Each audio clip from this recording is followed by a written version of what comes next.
going. Oh, part four of my English experience. Um, I think part of the reason why, um, at some point, I think during middle school and high school, you know, what I was trying to mainly lose was that image of being an immigrant because I think it stands out um, a lot, especially in America. I know that in Israel it does as well because there aren't that many immigrants. But over there are a lot. I mean, we were not that many Israelis, but there were Israelis and there were Russians and there were Persians in Palestine, and there were Chinese and there were Indians and Pakistanians and Afghanistanians, a few of them, Koreans even. So they pretty much bunched us into a class, and as I mentioned in my last video, it was called an ESL class. So I mean, they categorized us, and as a kid, growing up, I was really trying to shape my image because, like, I had, American friends, regular friends. So, like, I wanted to also normalize um, my position in school, and it was odd. I think in retrospect, it was really hard because, on the one hand, I was just this kid who was involved socially with a lot of things because I wasn't shy from speaking English, and I didn't have any Israeli friends, which means that I wasn't sticking to whatever was comfortable for me, as opposed to a lot of immigrants who do the right thing, which is you stay close to what you know, and that is your safe zone, which is completely normal. But I didn't have that safe zone, so by not having it, my entire intentions were always to assimilate, um, which is in Hebrew is like litbolel, but to assimilate into the American culture. So part of that was again my English experience at school, and I was like fighting it, but it was really hard because again, not being a native mainly influenced my writing.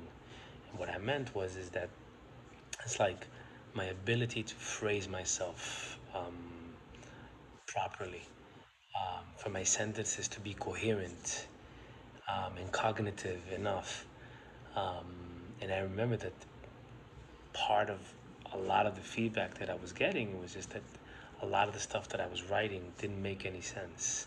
It was like run-ons, and it sounded as if I was speaking a lot because, again, I knew how to speak, but I didn't know how to write because I didn't invest time in learning the foundations. I had to, expedite Lazarez. I had to expedite my English process because if I wanted to be a part or to adjust really quickly. So I had to learn how to speak. So everything else was redundant, Utah, and I guess learning English the proper way for an immigrant wasn't my top priority. So I felt that at school, you know. So it was like a dissonance. Just like on the one hand, I wanted to like advance in school and be in a regular class, but on the other hand, I wasn't able to because I didn't go through the proper channels. And I remember that it influenced me until like college, and that will come in my final video number five. So being in an ESL class, I think, like I said, it was like a stereotype, and you stand out, tabulet, unequivocally, חד משמעית. Putting some Hebrew there with some big words. I've come a long way, as you can see, mainly from reading. Uh, and I remember, I'll never forget, a bunch of stuff, stands out and still resonates in my mind. I remember I had a teacher, and her name was Miss Fisher. In America, we refer to our teachers by their, surname, which is, the official name. I didn't know her private name. Um, excuse me. And I remember she was an overweight woman, which was fine. But for some reason, they entrusted her with the ESL classes, and she was a science teacher.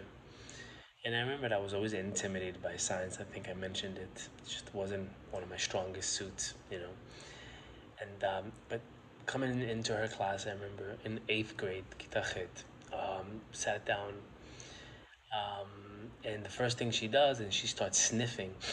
She goes, She starts sniffing. She's like, "What is that terrible smell?" And I'm completely shocked that the teacher is, so open about, again, we're teenagers. She was like, and she went around, actually, literally walked around the room and sniffed us to see who was smelling like sweat, who smelled stunk. And she couldn't find it. And then she started giving us a lecture about hygiene, and how important it is to wear deodorant and how nasty it is to be in a class in the middle of, like, it was just September or whatever. So it was still kind of summer. And I remember I felt like it was so inappropriate for her to do that. It was just putting us on blast, there. And then, like I mentioned before, a bunch of us came from different cultures where deodorant wasn't something, wasn't common at all. So a bunch of the kids in the class didn't even know what a deodorant was, They didn't know what body odor meant. They didn't know, that you had to put cologne or perfume, whatever. Um, and it was like a routine every single morning because in America, you have the same class every day, the same hour. So we had her at like, you know, I think 10:30, which was like after lunch or whatever. Excuse me. And it would be ridiculous because it was just like, but you weren't able to like fight it off because it was such a huge distance between you and the teachers. You weren't able to be open with her and be like, "Hey, listen, Miss Fisher, I mean, I think it's a bit inappropriate that you constantly, you know." And then she would come in with sprays and start spraying it on top of us, And even those who were putting on deodorant and didn't have a body odor were like, this is ridiculous. But I remember that I felt ashamed, I felt that, they were putting us like in an incubator, you know what I mean? And then this person who was supposed to be, guiding us and really instructing us, how to do something from the bottom, you know, was taking advantage of our, insecurity and the fact that we were immigrants and we didn't feel belong and that we couldn't stand up for ourselves.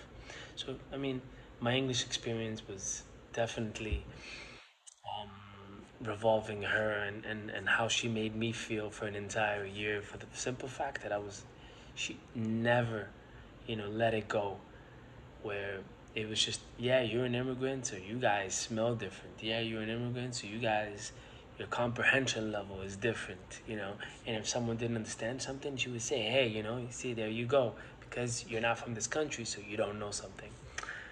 And I remember I took it to heart, but it took it to heart, but in another direction. It just made me want to be like her more, because I felt, okay, if I were like her, then be, I wouldn't come across a situation like this.